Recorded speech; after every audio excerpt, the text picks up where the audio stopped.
Salve, salve, meus amigos aqui do Café Cultural, tudo bem com vocês? Tenho certeza que sim. Mais uma vez estamos aqui abrindo câmeras, microfones, para bater um papo sobre arte, sobre literatura, sobre cultura. Coisas, Fernandinha, que eu digo que fazem a gente se tornar pessoas melhores. Que nesse mundo onde é tudo tão politizado, onde é tanta bagunça, que eu acho que a gente ter um bom livro na mão, a gente conseguir numa exposição, a gente assistir uma peça teatral, assistir televisão, desde que seja uma coisa boa, faz a gente se tornar um pouco melhor. E a gente gosta mais de se relacionar, que é o que a gente faz melhor na vida. Minha amiga, muito obrigado por ter aqui com a gente. E eu quero saber, que a pergunta que eu faço para todo mundo é: quem é Fernanda de Castro Lima por Fernanda de Castro Lima? Bom, primeiro, Sérgio, eu quero agradecer super a oportunidade de estar aqui e bater esse papo com você. Para mim é uma honra, fiquei super feliz com o convite. Bom, vamos lá, quem eu sou? Eu sou, enfim, a gente é sempre um monte de coisa, né? É tão difícil a gente se reduzir a algumas coisas apenas, assim. Então, eu vou falar as principais coisas, que, assim, primeiro eu acho que eu sou mãe, que é, sem sombra de dúvida, o papel que me exige a maior responsabilidade, e sem que dúvida. é o papel que eu mais... Enfim, que eu mais amo também na minha vida. É engraçado isso, né, Fernanda?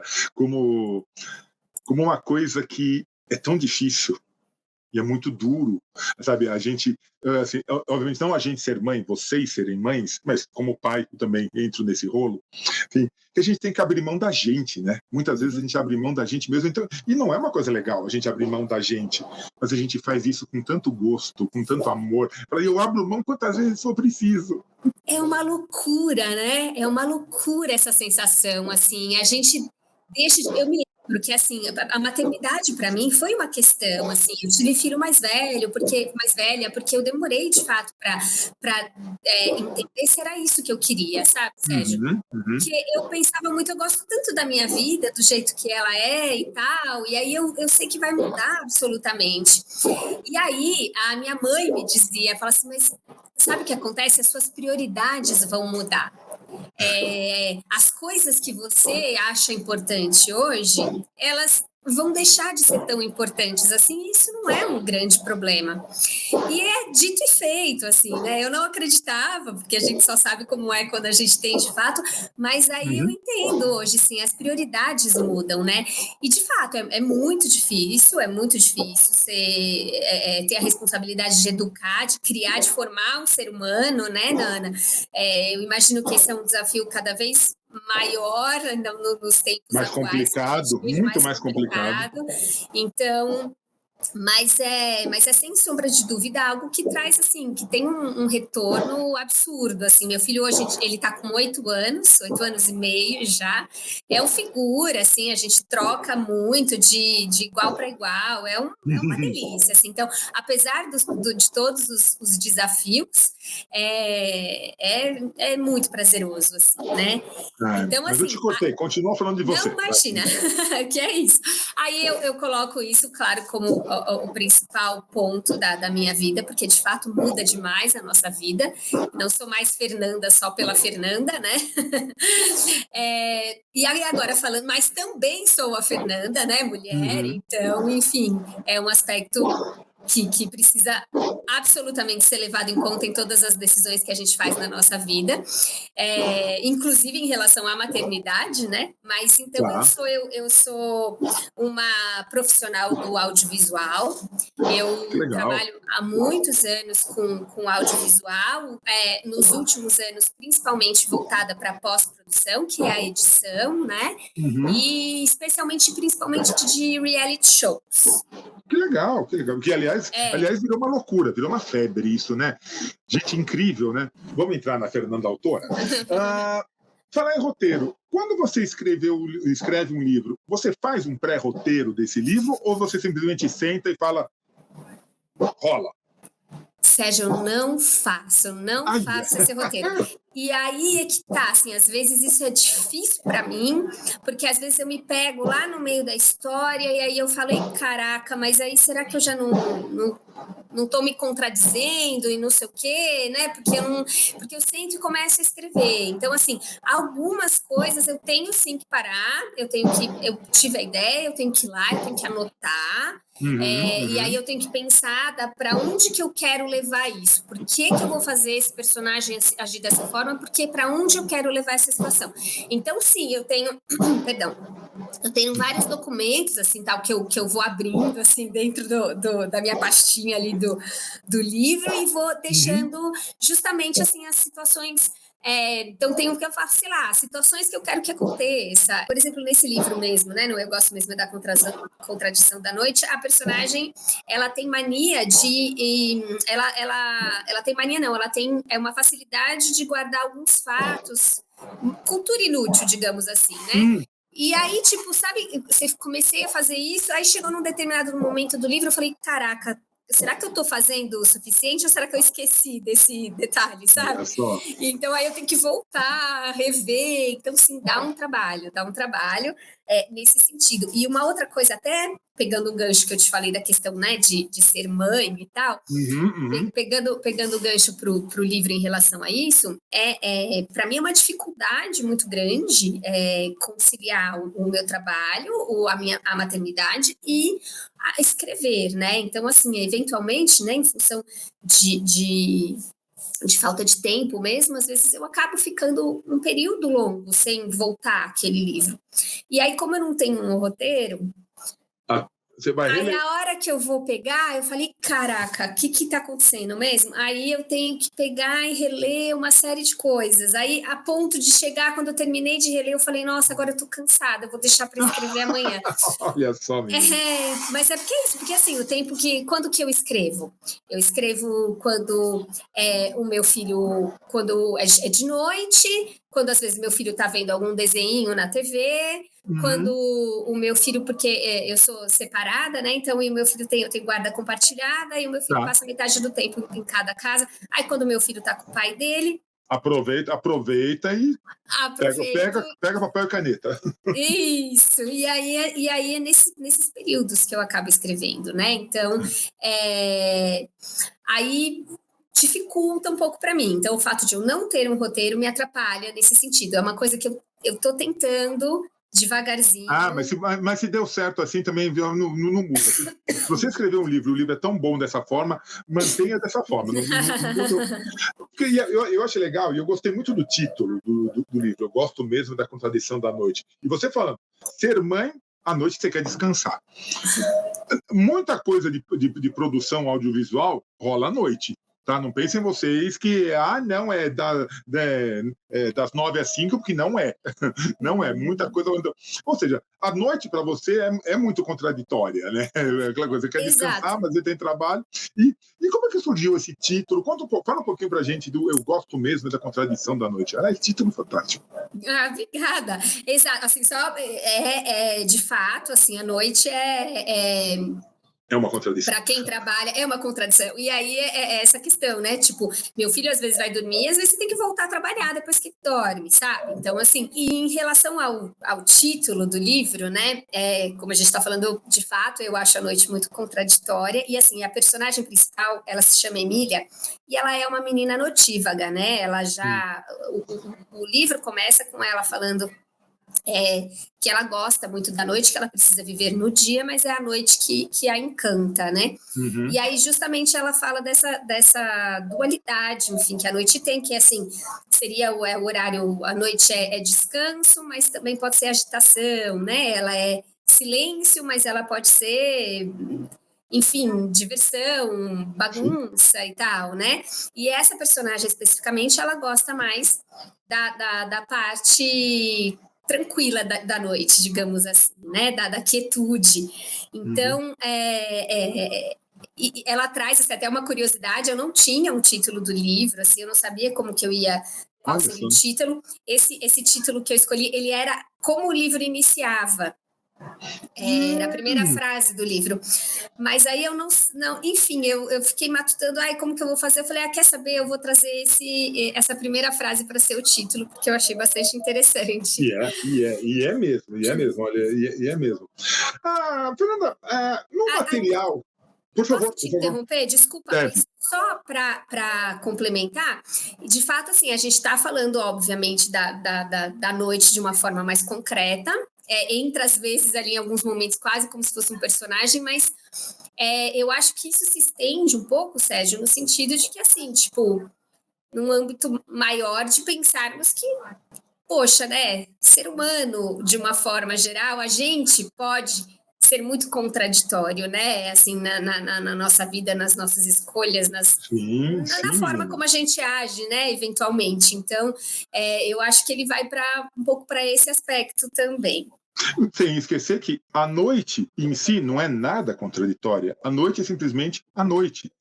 O que você faz, como você aproveita, o que você sente pela noite é que mostra a contradição. A noite está lá, Exato, ela simplesmente acontece. exato, exato. E aí aquela coisa, Razão. todas as contradições vêm de como que as pessoas encaram a noite. Exato. Eu conheço gente que odeia a noite. Que, É assim, mesmo. deu 6 horas, a pessoa fala, eu quero dormir, quero acordar amanhã quando o sol raiar. Oh, Em compensação, eu conheço gente totalmente oposto, que fala que se pudesse era vampiro, dormia o dia inteiro e só trabalhava, só vivia à trabalhava à noite. noite. É muito É, louco, né? Como cada um então, funciona de um jeito, né? sabe, a relação, assim, o que a noite significa para cada um é muito particular. E é muito contraditório, e a gente tem que respeitar. Não adianta você chegar para uma pessoa que é notívaga, que vê na noite toda a paixão, aquelas coisas, e mostrar para ela que não, noite é para você descansar, dormir. Ela vai mandar você passar. Exato. Não tem como, não tem como, não tem como. Ah, me diga uma coisa. Quando eu recebi o material do teu livro, a primeira coisa que aparece é assim, um romance new adult.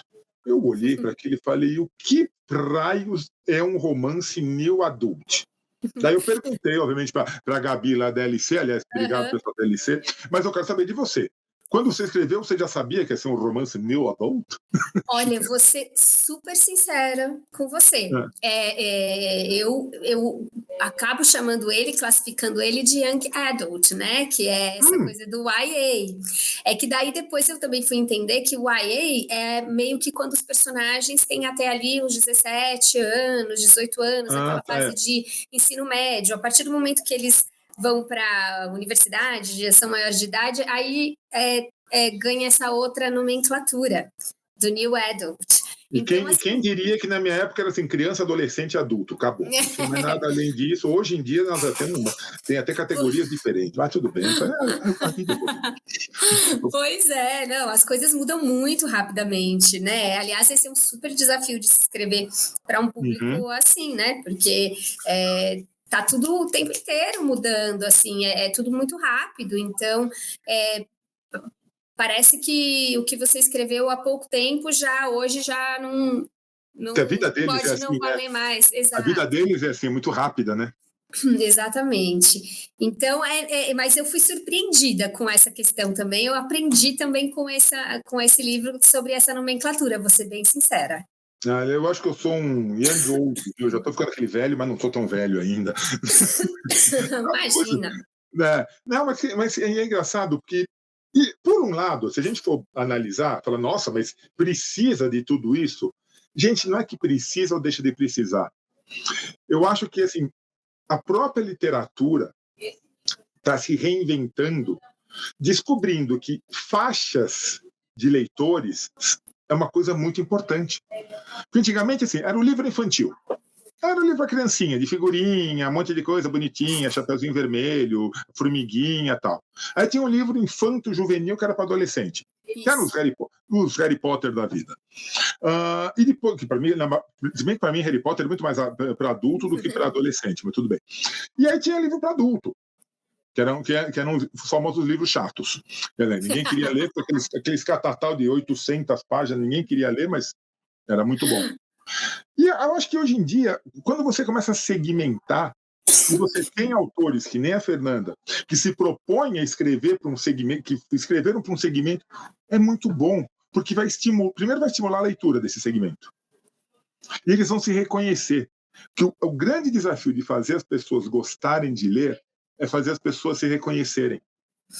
Essa foi minha intenção quando eu decidi começar a escrever, e especialmente para adolescente. Assim, eu não gostava de ler, Sérgio, quando eu era mais nova. Assim, a escrita me acompanha desde sempre, é muito curioso. Assim, eu me lembro de criança, assim, fase de pré-adolescência, eu tinha caderninhos de poemas que eu escrevia, eu tinha contos que eu escrevia, eu tenho um conto que até hoje eu tenho ele guardado, assim, foi na máquina de publica, menina, publica um livro de contos. Publica um livro de contos.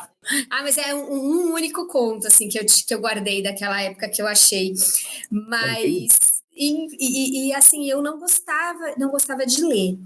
E aí eu fui entender, com o passar dos anos, que não era que eu não gostava de ler, eu não gostava daquilo que eu estava lendo, que eu era, digamos, forçada a ler, no sentido de que eu não me identificava com aquelas coisas que eu lia, eu não compreendia a profundidade das coisas que estavam ali, assim. Claro que hoje também, né, a gente não pode... Quando a gente fala que o pessoal de hoje é bem mais esperto do que quando eu era criança, adolescente, em alguns pontos, é verdade. Mas, de fato, eles têm um acesso a muito mais informação do que eu tinha, enfim, né? Então, assim, mas de toda forma, para mim era um desafio essa coisa da leitura, porque eu não conseguia me identificar. E aí eu fui começar a gostar de ler, me apaixonar pela leitura de verdade, assim, de adulta. Foi bem depois, assim. Então, e eu entendi justamente isso, que era uma coisa que, poxa, eu queria ter lido. Depois eu li, eu sou uma consumidora de coisas para adolescente que eu gosto. Então, assim, aí eu falei, poxa, eu gostaria de ter lido isso. Adoro. Quando eu era mais novinha, assim, eu gostaria de ter... E aliás, até uma questão, assim, e o fato de eu não gostar do que eu lia também, de certa forma, me afastou da escrita, né? Eu passei um período muito longo. Depois, eu tinha essa fase, eu lembro que na 7ª série, que eu estava na época que chamava, né? Hoje acho que é o 6º ano, a professora falou para mim, era uma aula de redação e tal, eu adorava fazer as redações das escolas, e a professora brincou comigo, ela falou, se você continuar assim, você vai ser uma escritora e tal. Mas é a última lembrança que eu tenho dessa época de eu ter escrito, porque depois eu acabei parando e fui retomar só depois de 30 anos de idade, assim. E eu entendo que o fato de eu não gostar tanto de ler me afastou também da escrita, além de outras circunstâncias da vida, claro. Aí, curioso também, uma outra coisa que eu descobri depois, agora, porque eu tenho hipermetropia, né? Eu tenho um problema nos olhos, assim, a minha hipermetropia é muito forte, e aí depois, eu adoro livros físicos e tal, mas aí depois do Kindle, eu entendi também que para mim existe uma questão da visão mesmo, de ser muito mais confortável a leitura para mim no digital, porque eu consigo controlar. Você consegue controlar, adaptar para que você consiga enxergar. Claro. Exato, claro. Mas isso tudo foi uma coisa que eu fui perceber bem depois mesmo, assim, sabe? De fato, assim, esses detalhes que foram me afastando da leitura e que depois, ainda bem, me trouxeram de volta. E sem aí eu entendo, assim, que é bacana a gente ter histórias que sejam voltadas para as pessoas que vivem muitos daqueles conflitos internos, né? Muitas das situações que a gente tenta expor ali nos livros, a gente entende que a pessoa pode se identificar. Então, eu acho bacana. Fernanda, isso que você falou é perfeito. Porque uma coisa que nós já falamos aqui no Café Cultural, eu não canso de repetir. Nada contra os grandes clássicos. Os clássicos chegaram nessa categoria por pura qualidade do texto, dos autores, fantástico. Agora, chegar para um menino, para uma menina, da já citada 7ª série, 6º ano, também não entendi nada dessa mudança que teve, falou que vai mudar tudo de novo agora, e pedir para que ele leia e goste de Dom Casmurro é complicado. Então. Dom Casmurro é uma história fantástica, maravilhosa. Tem que ser lida, mas não por uma criança de sexta, sétima série. Exato. Então, ter literatura como a tua é o que faz as pessoas passarem a gostar de ler. Pois é, e aí, assim, eu fui reler, depois de adulta, alguns desses clássicos, porque eu tinha uma coisa muito... E aí você entendeu, né? Aí finalmente você entendeu a história. Olha que obra-prima, que coisa maravilhosa, né? Mas naquela época eu só estava interessada em tirar a nota na escola, assim, Exato, eu não entendi a profundidade da coisa. Mas, então, eu acho, mas é isso, né? Eu acho que tem que ser lido de toda forma, porque, e especialmente também as coisas nacionais, né? Porque a gente tem que valorizar muito. Você vê agora esse episódio até que aconteceu no TikTok de viralizar o Memórias Póstumas de Brás Cubas, quer dizer, uma coisa tão linda que a gente tem aqui, precisou alguém de fora dizer que é maravilhoso para ter esse alvoroço todo de novo em cima, né? Então, assim, é uma questão que, então, obviamente que precisa ser lida, mas é importante, sim, que a gente consiga... Tem seu momento. Exato, e que a gente consiga instigar as pessoas a lerem, né? Assim, tem uma autora nacional que eu considero que ela tem um papel muito... Considero não, ela tem um papel muito importante nesse sentido, de formar muitos leitores, que é a Thalita Rebouças, que ela é muito responsável, né? Não só ela, claro, mas ela é muito responsável por trazer esse movimento. Você vai nas bienais hoje, você vê que é uma quantidade absurda de adolescentes assim que frequentam. Ou seja, estimulando a leitura, eles vão responder, eles vão gostar de ler. Só que precisa estimular, precisa ter livros apropriados, adequados. E ter livro adequado, ninguém está falando de censura aqui, tá, gente? Por favor, se tem alguém nesse planeta contra a censura, sou eu.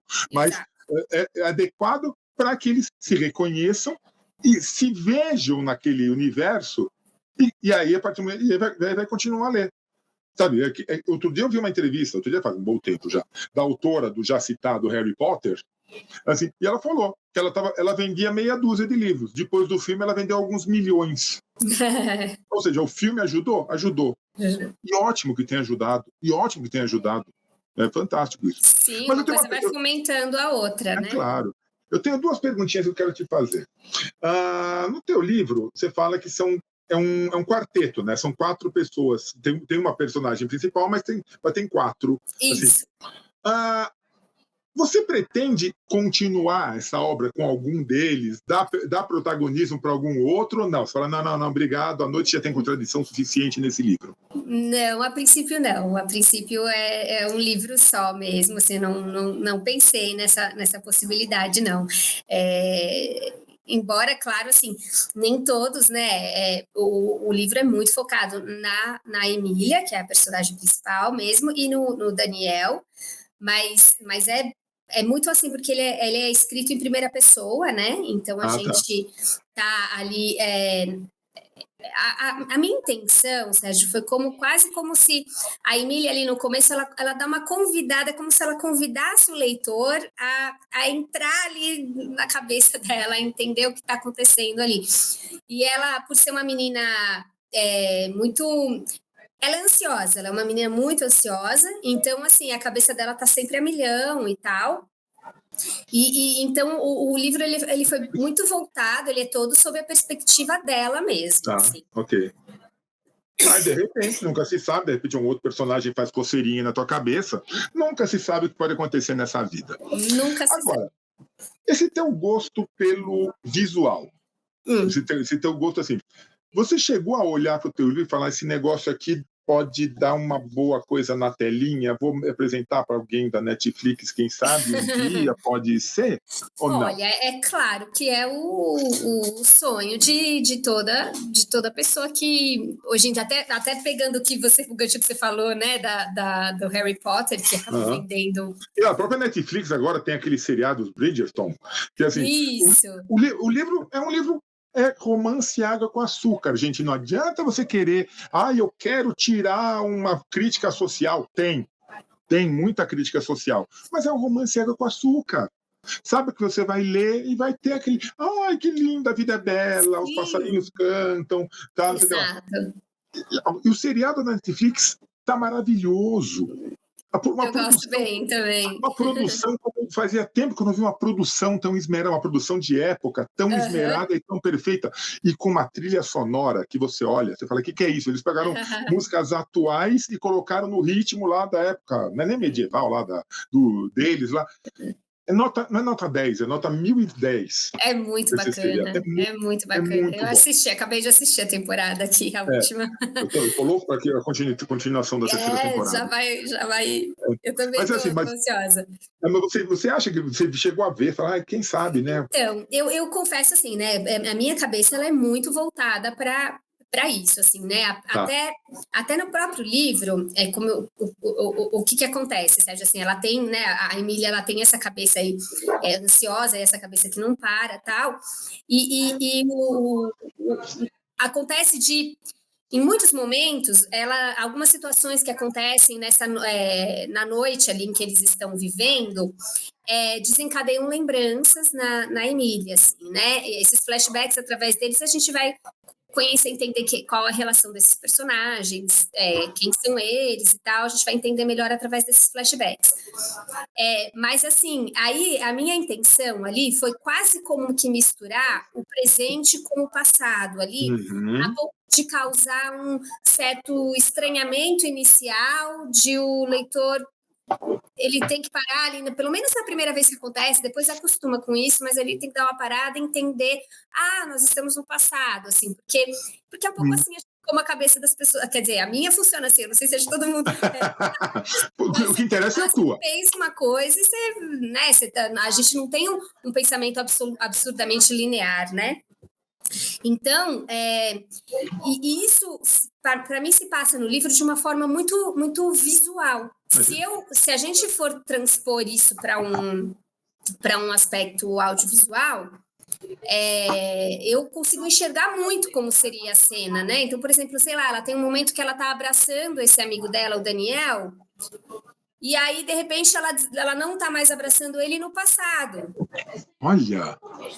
Que no livro, na escrita, isso é um pouco mais desafiador, mas se você pensa em termos de audiovisual, é uma cena muito, muito simples, fácil de ser. Exato. Então, a minha cabeça funciona um pouco assim, com essa questão do audiovisual, de fato, assim, né? Então, eu visualizo, eu acho que as coisas que eu escrevo, elas são bastante filmáveis, assim. Claro que existe sempre uma questão de orçamentos e tal, e adaptações que teriam que ser feitas, enfim. Mas sim, assim, seria incrível se desse certo um dia, né? Ou seja, quem sabe a gente vai ter a Fernanda pós-produtora, a Fernanda escritora e a Fernanda roteirista, diretora, quem sabe, né? Olha, direção, eu vou te falar que eu jamais Sério, menina? Aventuraria, não. Não, deixa para quem sabe fazer, deixa para... Tenho amigos diretores incríveis, mas deixa para eles. Não, então você faz a produção. Você faz, em vez de pós-produção, você faz a produção do filme do teu livro, viu? Então, porque você sabe que isso é uma coisa diferente, né? Eu entrevistei uma vez um roteirista justamente para que ele explicasse o que é escrever um roteiro. Gente, não adianta. Escritor de livro é escritor de livro, roteirista é roteirista. Coisa. É outro papo, é outra arte, praticamente. É uma outra arte. Eu nunca escrevi um roteiro de cinema, de audiovisual, assim. Só na faculdade, de brincadeira, essas coisas, assim. Então, mas claro, olha, é muito difícil. É muito difícil. Eu acho que assim, quem tem o dom faz isso com o pé nas costas, não resta dúvida. Mas o que ele me explicou foi justamente isso. Ele falou, Sérgio, enquanto o escritor, até imagina e põe no papel, o nosso é o contrário. A gente não pode colocar no papel o que a gente imaginou. A gente tem que imaginar e ver e colocar no papel o que nós estamos imaginando. Assim, é como a pessoa vai ver na tela. Eu falo, gente, é uma arte, eu acho maravilhoso. Assim, quem consegue, bons roteiristas são fantásticos. Exato. Aliás, quem consegue colocar palavras num papel, para mim, são pessoas fantásticas. Ah, Fernanda, conta para nós, aonde que as pessoas encontram o Eu Gosto Mesmo da Contradição da Noite? olha, tá à venda nas várias plataformas digitais, na Amazon, tem Mercado Livre, tem livrarias virtuais também, várias, tem em livrarias físicas também, tá chegando em várias delas já. Então, assim, é fácil, essa não é desculpa para não Não é para desculpa não para não ler. ter o livro, por favor. Não, Exato. aliás, não existe desculpa para não ler, para não ter um livro. Você pode. Veja, a Fernanda não gostava de ler e hoje virou Não uma grande gostava. escritora, tá vendo? Então não tem Ai, desculpa. obrigada pelo grande, mas Ah, gente, não, não. não, ainda O que eu já vi do livro é fantástico. tem um É, caminho, mas não pare, Fê, se não Deus pare, não quiser, ainda. pare. Não, Agora que o bichinho que o bichinho já mordeu, continue. Eu sei que encontrar tempo é difícil, afinal de contas, nada como uma mãe para saber que tempo, que o né? dia, que as 24 horas do dia passam longe de ser suficientes, mas não pare, não pare. Mas olha, mas a maternidade nunca foi e nem pode ser uma, não sei se eu Desculpa, posso né? usar essa palavra, mas uma desculpa É, para gente não ir atrás daquilo que a ao gente contrário, também tem que ser um deseja, incentivo. né? Tem que ser um incentivo Exato, para você ser tem um razão. exemplo para quem está e você fala, olha, meu filho, minha filha vai ter sim na mãe um grande exemplo de vida, de mulher, de escritora, de autora, de profissional, de tudo. Esse Exato, é o é grande esse o segredo. objetivo, esse é o grande desejo, né? Então, e também é óbvio, né? A gente tem que estar realizado pessoalmente para a gente conseguir desempenhar muito melhor o nosso papel como pais, né? A gente tem que Porque estar. Se isso é uma você coisa está frustrado importantíssima. o tempo inteiro, você não consegue ser a sua melhor versão, né? Para cuidar daquela criança. Isso é fantástico, porque amanhã essa criança vai crescer, vai tomar o rumo da vida dela, e aí você vai fazer o quê? Você vai botar, mas você sabe o que é? Enquanto morou aqui comigo, eu me dediquei 100% a ele, esqueci de mim. E É, aí, então, nunca se esqueça de você. exata, Esse é o grande recado, exatamente. nunca se esqueça, se valorize 100% do tempo, por aí mesmo. Exatamente. E aonde que as pessoas encontram Fernanda de Castro Lima nesse mundão sem porteira? Quiserem bater papo contigo, mandar dúvidas, sugestões, abraços, Ai, beijos? olha, eu acho que o jeito mais fácil é no Instagram, que é Fê Castro Lima, Tá? porque eu até um desafio muito grande para mim lidar com essa questão das redes sociais, é uma coisa que eu preciso me dedicar mais a isso, assim, mas assim, quem me procura por lá, eu sempre bato papo, eu sempre converso, eu sempre consigo um tempinho para conversar, assim, eu não tô toda hora postando coisas, mas eu tô ali vendo o que está acontecendo e, claro, eu respondo. Então, é Fê Castro Lima, é o jeito mais fácil de vir bater um papo comigo. Ah, que maravilha.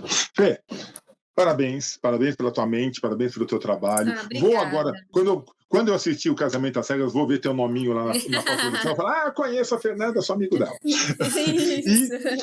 continue tendo novidades, querendo falar sobre filmes, sobre livros, sobre maternidade. Volta aqui, vem tomar um café com a gente, que vai ser sempre um prazer enorme te receber. Ai, super obrigada, Sérgio. Uma delícia. Eu que agradeço de novo pelo convite. Um prazer enorme estar aqui com você. E tô aqui. A hora que quiser, é só chamar que a gente bate um papo. Maravilha. Você tem um tempo, né, afinal de contas, mas a gente sempre acha A um gente dá tempinho. um jeito, a gente dá um Dá um jeito. jeito. É isso aí, Fê. Obrigado, um grande beijo. E a Obrigada. você que assistiu mais essa edição aqui do Café Cultural, meu muito abraço, meu muito obrigado, meu abraço de sempre. E a gente volta logo, logo com mais um bate-papo, tenho certeza, tão gostoso como foi esse com a Fernanda. Tchau, Fê. Valeu, até mais. Tchau, obrigada, gente.